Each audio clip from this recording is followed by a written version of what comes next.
महाकुंभ में आस्था का सैलाब कम होने का नाम नहीं ले रहा। 26 फरवरी तक चलने वाले महाकुंभ के लिए संगम नगरी आस्था के समंदर में भक्ति के गोते लगा रही है और देश के कोने कोने से पहुंचने वाले श्रद्धालु बेहतरीन इंतजामों को देखकर गदगद हैं।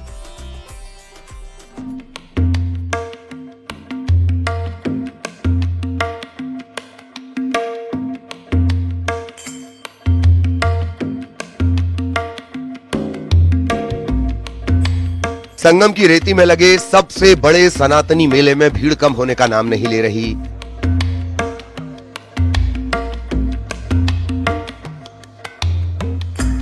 देश के कोने कोने से लोग संगम पहुंच रहे हैं। 26 फरवरी तक चलने वाले इस समागम में 40 करोड़ से ज्यादा श्रद्धालुओं के शामिल होने का अनुमान लगाया जा रहा है।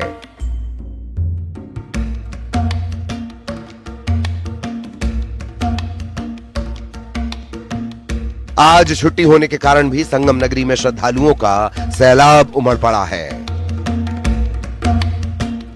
संगम के तट पर बनाए गए 12 किलोमीटर लंबे घाटों पर तिल रखने की जगह नहीं बची। संगम घाटों पर हर जगह जिधर देखिए उधर जन सैलाब नजर आ रहा है। संगम की रेती पर महाकुंभ का आयोजन हो रहा है और लगातार बड़ी संख्या में श्रद्धालु आ रहे हैं। अब तक 2 स्नान पर्व बीत चुके हैं और 7 करोड़ 60 लाख से ज्यादा श्रद्धालु संगम में आस्था की डुबकी लगा चुके हैं। आप देखिए कि ये यमुना का तट है और किस तरह से बड़ी संख्या में लोग यहाँ पर उमड़े हुए हैं। रविवार का दिन है और सुबह सुबह यहाँ पर बड़ी संख्या में लोग बोटिंग कर रहे हैं। माकुल यहाँ पर इंतजाम किए गए हैं। लोगों को लाइफ जैकेट दी गई है। नाविकों को एहतियात बरतने को कहा गया है। जिस ओर नजर डालिए बड़ी संख्या में श्रद्धालु पहुंचे हैं और अब तक आज ये 10 लाख से ज्यादा श्रद्धालु आस्था की डुबकी लगा चुके हैं और ये आंकड़ा लगातार बढ़ रहा है। इस बार इस तरह से दिव्य और भव्य कुंभ की तैयारी की गई है कि योगी सरकार का यह मानना है कि 45 करोड़ से ज्यादा श्रद्धालु इस बार पूरे महाकुंभ के दौरान यहाँ पर आएंगे। 13 जनवरी पौष पूर्णिमा के पहले स्नान पर्व के साथ ही महाकुंभ की शुरुआत हुई थी और ये लगातार श्रद्धालुओं का जो आंकड़ा है वो लगातार बढ़ता जा रहा है। श्रद्धालु गंगा, यमुना और अदृश्य सरस्वती की त्रिवेणी में डुबकी लगाने के साथ ही बोटिंग का लुत्फ उठाते भी नजर आ रहे हैं। 2 स्नान पर्व अब तक पौष पूर्णिमा और मकर संक्रांति हुआ है। जो सबसे बड़ा स्नान पर्व इस महाकुंभ मेले का है वो मौनी अमावस्या का है जो कि 29 जनवरी को है। उसी स्नान पर्व को लेकर अब तैयारियां की जा रही हैं। मकर संक्रांति को प्रशासन ने भी एक रिहर्सल के रूप में लिया था और यहां पर बड़ी संख्या में जो श्रद्धालु पहुंच रहे हैं उनके लिए तमाम इंतजाम किए गए हैं। इस बार सुरक्षा के व्यापक इंतजाम किए गए हैं। जल में ही अगर बात करें तो जल में अंडर वाटर ड्रोन का इस्तेमाल किया जा रहा है। ड्रोन का इस्तेमाल किया जा रहा है। तमाम तरीके से यहाँ पर सुरक्षा उपकरण किए जा रहे हैं। जल पुलिस का यहाँ पर उपयोग किया जा रहा है। आप देखिए कि घाटों पर जो भीड़ है वो लगातार बढ़ रही है। खास तौर पर यहाँ पर जो आने वाले श्रद्धालु हैं वो बोटिंग करना चाहते हैं। उसके लिए नाविकों का किराया भी बढ़ाया गया और फिक्स कर दिया गया है और जो लोग यहाँ पर आते हैं वो यहाँ की बोटिंग का लुत्फ उठाने के साथ साथ संगम में आस्था की डुबकी लगा रहे हैं। कड़ाके की ठंड के बीच सुबह से ही श्रद्धालु आस्था की डुबकी लगा चुके हैं। इसमें 10 लाख कल्पवासियों के साथ ही 13 लाख से ज्यादा श्रद्धालुओं ने आस्था की डुबकी लगाई है।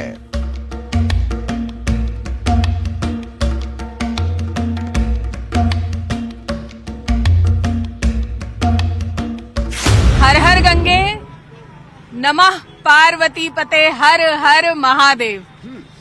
तो आप लोगों की भी बहुत कठिन ड्यूटी है। हम लोगों का तो आज ऑफ है, ठीक है। हम अपना सौभाग्य मानते हैं। हाँ, आप भी अपना सौभाग्य मानती है और हम भी अपना सौभाग्य मानते हैं कि माँ गंगा की सेवा कर पा रहे हैं। नहीं आ पा रहे हैं वो आप ही की मेहनत की वजह से ये नजारा देख रहे हैं और प्रेरित हो रहे हैं और आ रहे हैं, ठीक है। तो हम लोग सर लखनऊ से आ रहे हैं और हम लोग प्राइवेट जॉब करते हैं लेकिन यहाँ आके इतना आत्म शांति मिला है हमें।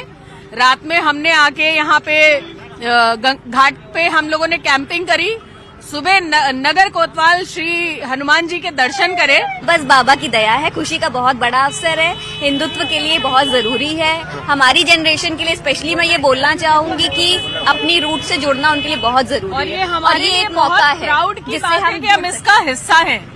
गर्व की बात है, गर्व की बात है कि हम इसका हिस्सा हैं। आगे बढ़ेंगे और दिखाएंगे आगे तस्वीरें कि किस तरह से यहाँ पर भक्तों का ये कारवां है और कदम रुकने का नाम नहीं ले रहे हैं। क्या बुजुर्ग, क्या नौजवान, क्या बच्चे, क्या दुधमुए बच्चे, सभी यहाँ पर माँ गंगा की गोद में स्नान करने के लिए ऐसे ही कदम दर कदम चले आ रहे हैं और आस्था के इस सागर में गोते लगा रहे हैं। 26 फरवरी तक चलने वाले महाकुंभ के लिए संगम नगरी आस्था के समंदर में भक्ति के गोते लगा रही है और देश के कोने कोने से पहुंचने वाले श्रद्धालु बेहतरीन इंतजामों को देखकर गदगद हैं। Bureau report, news 18।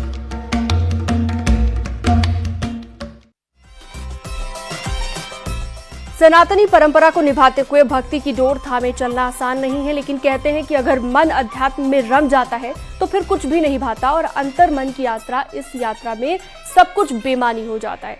तभी तो कुछ ऐसे संत हैं जिन्होंने सफलता के शिखर पर पहुंचकर भी सनातन की राह पकड़ ली, जिनकी कहानियां मिसाल बन गई हैं। देखिए,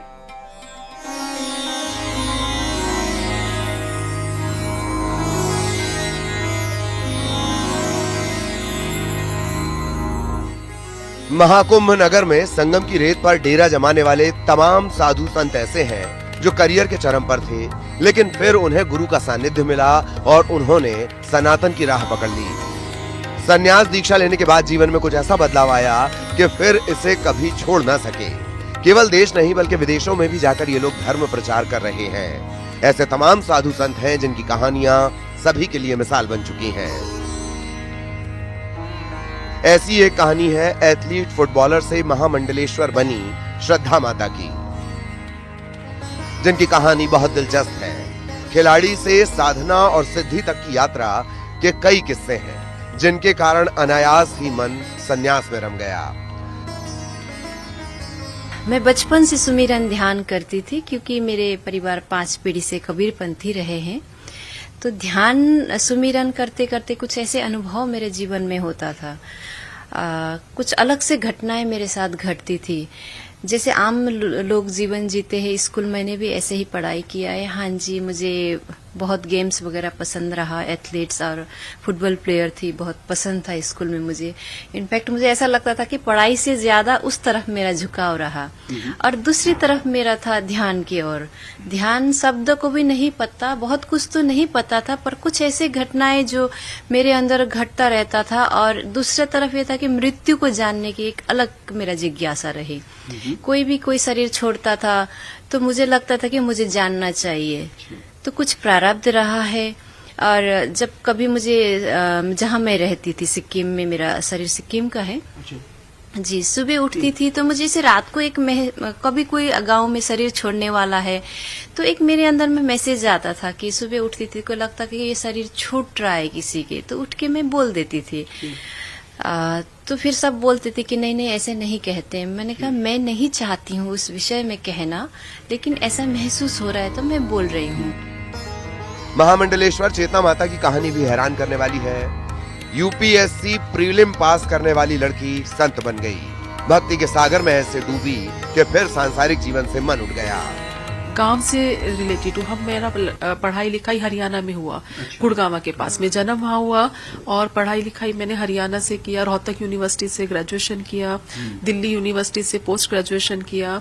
फिर बहुत प्रश्न थे कि छोटा सा गांव का एरिया है, महिलाएं बहुत परेशान हैं, उनको पूरी तरीके से इलाज नहीं मिल पा रहा है और लोगों को हेल्प की जरूरत है। तो वो मन में दिखता था कि मैं थोड़ा सा बड़ी हो जाऊं, मैं कुछ कार्य करूंगी और सोशल वर्क करना है, देश की सेवा करना है, गरीबों की मुझे सेवा करना है। यूपीएससी की प्रिपरेशन भी आप कर रही थी? फिर मेरा एक मन था कि मुझे एक आईपीएस ऑफिसर बनना है जीवन में, और मैं फिर आगे बढ़ूंगी। ऑफिसर के माध्यम से मैं थोड़ा धन कमाऊंगी और लोगों की सहायता करूंगी। फिर यही प्रश्न मन में, आध्यात्मिक प्रश्न भी और लोगों की सेवा भाव का प्रश्न चलता रहा। फिर जब मैं 12th में थी, मैंने 12th के एग्जाम दिए थे, तो मुझे गुरु से मिलना हुआ 95 में।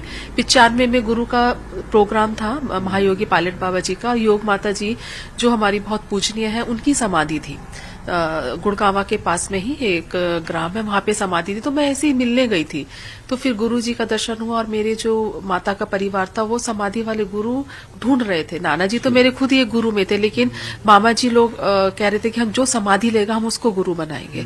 तो फिर जब बाबा जी मिले, उन्होंने गुरु बनाया और मैं ऐसे ही अपने आशीर्वाद लेने गई बाबा जी के पास।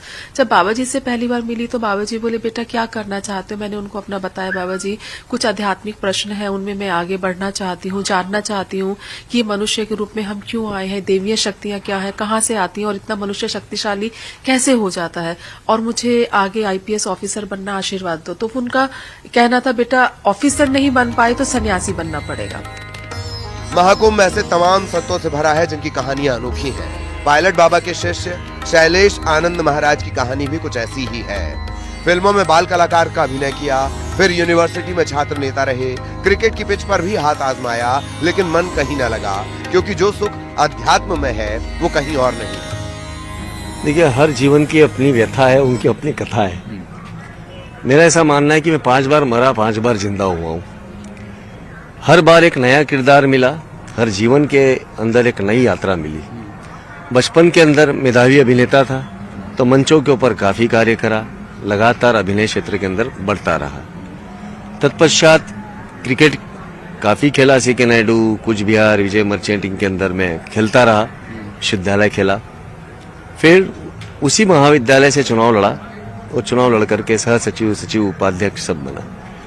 तो जीवन है, हमें पता नहीं कितने स्वरूप देता है, और ईश्वर शायद एक ही जन्म के अंदर सारे जन्म इसलिए देता होगा कि आपको मुक्त होना ही होना है, मोक्षत्व की ओर बढ़ना ही बढ़ना है। तत्पश्चात महायोगी के सानिध्य के अंदर संन्यास लिया और 2016 के अंदर महामंडलेश्वर बना। सनातन का ये संसार विदेशियों को भी खूब भा रहा है। कुंभ में आई एक विदेशी महिला ने नागा साधु बनने के लिए पिंडदान किया। बाल दान करने के बाद शुरू हुई महिला सन्यासी बनने की प्रक्रिया। इटली से आई इस महिला ने कहा, जो सुख अध्यात्म में है वो कहीं नहीं। सनातन परंपरा से जुड़ना सौभाग्य की बात है। संत, अपने बारे में बताइए। Tell us something about yourself, from which country you are and what do want to say about this Prayagraj. मैं शिवानी भारतीय, meet मेरा गुरुजी in 2012, first time in India, Bharat, और remain loved from Indian culture and my life change. Sorry. Life changes. Since when you are sadhu? How many years did you accept this saint culture? I meet Mera Guruji in 2012, and when I meet Guruji, become already sadhu maybe. From which country you are? You are from Netherlands. Italy. Huh? Italy wale. You are from Italy, and you are excited and you feel very proud that you are in Prayagraj, Tirthraj Prayagraj, such a place, okay, spiritual place. Very lucky for this. I feel very lucky. बाल दान भी आपने किए हैं, आपने hairs भी दान किए हैं। जता जी, अच्छा। स्नान। सनातनी परंपरा और सतमार्ग पर भक्ति की डोर थामे चलना आसान काम नहीं, लेकिन कहते हैं कि अगर मन अध्यात्म में रम जाता है तो फिर कुछ भी अच्छा नहीं लगता, क्योंकि अंतर मन की इस यात्रा में सारी चीजें बेईमानी सी हो जाती हैं। Bureau report, news 18।